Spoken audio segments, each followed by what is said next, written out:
Pandesara police વિસ્તારમાં ગઈ તારીખ 9/11 અને 10 રાત્રે એક હત્યાનો બનાવ નોંધાયો છે. બનાવની વિગત એવી છે કે આરોપી અને મરણ જનાર ને દિવાળીના દિવસ ફટાકડા ફોડવા મુદ્દે નાનકડી બવાલ થઈ, જેના ભાગરૂપે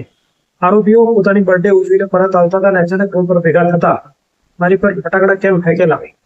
તે બાબતે ઝઘડો કરતા કુટુંબમાં થતા ઝઘડો ખૂબ ભયંકર સ્વરૂપ ધારણ કર્યો અને આરોપીઓએ મરણ જનારને ચપ્પુના ઘા મારી ઇન્જર્ડ કર્યો, જેને હોસ્પિટલમાં લઈ જતા દરમિયાન તે મરણ જાહેર થયેલ અને ત્યારબાદ પાંડેસરા પોલીસ સ્ટેશને ફરિયાદ રજીસ્ટર કરી ગુનો દાખલ કરી આગળની તપાસ હાથ ધરી છે, જેમાં આરોપીઓ સુરજ અને આકાશ